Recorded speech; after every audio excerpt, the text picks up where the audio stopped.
Born Peter Gene Hernandez on October 8, 1985 in Honolulu, Hawaii, singer-songwriter Bruno Mars grew up in a very musical family. His father, Pete, was a Latin percussionist from Brooklyn, and his mother, Bernadette Bernie, was a singer. Mars received his nickname Bruno while he was still a baby. The name Bruno came from Baby Time's older sister Jamie explained. Bruno was always so confident, independent, really strong-willed, and kind of a brute, hence the name Bruno, and it kind of just stuck. In Waikiki Beach, Mars' family performed a Las Vegas-style revue that included Motown hits, doo-wop melodies, and celebrity impersonations. Growing up around entertainers, Mars began picking up musical instruments from early childhood. "I've always had a drum set, a piano, a guitar, and never got trained to play. It was just always there," he later recalled. "That's just how I learned, just being surrounded by it my whole life." At the age of 4, he joined the family musical act as an Elvis impersonator and quickly became one of the stars of the show. He continued to perform with his family throughout his childhood, and as he approached adolescence, he added Michael Jackson to his impersonation repertoire. Mars attended Roosevelt High School, where he and several friends formed a band of schoolboys performing classic oldies hits alongside his family's act at the Ilokai Hotel in Honolulu. Mars credits his fearless stage presence to his unusual childhood. "Performing from such a young age just got me so comfortable on stage," he said. "Growing up performing, that was normal for me. Everyone in my family sings, plays instruments. It's what we do." After graduating from high school, Mars decided to leave Hawaii for Los Angeles, California. Over his first few years in LA, he struggled to make a breakthrough in the music industry. And especially because he had performed so frequently while growing up in Honolulu, Mars grew frustrated with waiting for his career to move forward. It was during this period that Mars first turned to songwriting. "I only started writing songs when I moved up to LA because when I was in Hawaii, I never really needed to," he recalled. But it stemmed from just learning that you have to do everything by yourself. It's not like what you see in movies where you walk into a record company and you're given all these great songs to sing. You got to write the song the world is going to want to hear and play it over and over again. I learned that the hard way here in LA career breakthrough. A friend introduced Mars to songwriter Philip Lawrence, who agreed to help Mars compose material. They presented a song they had written and recorded to a record label who liked it but wanted one of their own artists to perform it. Mars recalled, "We were so broke and struggling, we had to do what we had to do, so we ended up selling the song. Initially, Mars was disappointed, but it proved to be an awakening experience. The light bulb went off," he explained. "I decided to push the artist thing aside and get into the business this way. We can write songs and produce songs, so we just really focused our energy into writing for other artists. That's how it all began." By the early 2000s, Mars had begun to find success by writing songs for several popular artists, including Flo Rida's smash hit Right Round, Brandy's Long Distance, and Travie McCoy's Billionaire. Mars also produced and co-wrote K9's Wavin Flag, Coca-Cola's theme song for the 2010 FIFA World Cup. After several years as one of the pop music industry's premier songwriters, Mars finally broke out as a singer in his own right with the 2010 hit Nothin on You.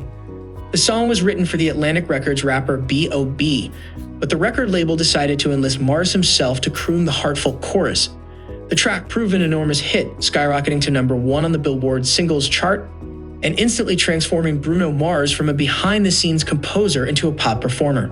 Several months later, Mars released his first solo single, Just the Way You Are, from his debut studio album, Doo-Wops and Hooligans, released in October 2010. The song quickly proved to be another hit for the artist, putting him back at the top of the Billboard singles chart. Additionally, Doo-Wops and Hooligans reached #3 on the Billboard album charts, and its follow-up singles, Grenade and The Lazy Song, cracked the top 10 on the singles chart. Mars scored another hit with It Will Rain, a song that he contributed to the Twilight Saga Breaking Dawn Part 1 soundtrack in late 2011. Mars went on to pick up several Grammy Award nods for his debut effort, including for Album of the Year. While he went home empty-handed, Mars gave a career-building performance at the 2012 telecast. His energetic performance of his 1960s influenced song Runaway Baby had even the most jaded music industry veterans moving in their seats. Mars showed himself to be a high-energy live performer and did an homage to the late James Brown in his act. In December 2012, Mars released his second studio album, Unorthodox Jukebox, featuring yet another gamut of hit songs and quickly meeting with both commercial and critical acclaim. The album's lead single, Locked Out of Heaven, topped the Billboard Hot 100 for 6 consecutive weeks, won an MTV Award for Best Music Video, and landed in the top 10 in 20 countries. The project's second release, When I Was Your Man, reached #1 on the Billboard Hot 100, and the song Treasure won an MTV Award for Best Choreography in 2013. In 2014, Mars also won a Grammy for Best Pop Vocal Album.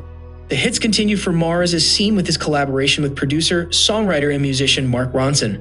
The two had a big #1 tune with their dance jam Uptown Funk from Ronson's 2015 album Uptown Special.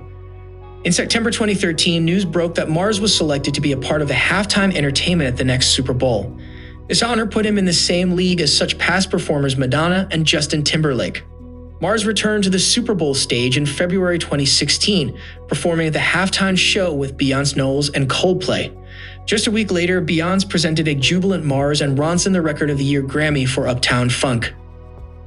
Mars continued his immensely successful run with the release of his third studio effort, 24K Magic, in November 2016.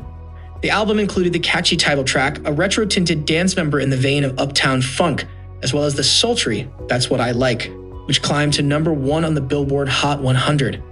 Mars cleaned up at the 2018 Grammy Awards, winning in all 6 categories for which he drew nominations, including Record of the Year, Album of the Year, and Song of the Year.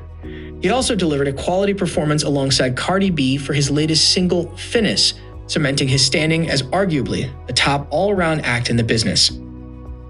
In February 2021, Mars and rapper Anderson .Paak announced they were releasing a collab album together under the name Silk Sonic.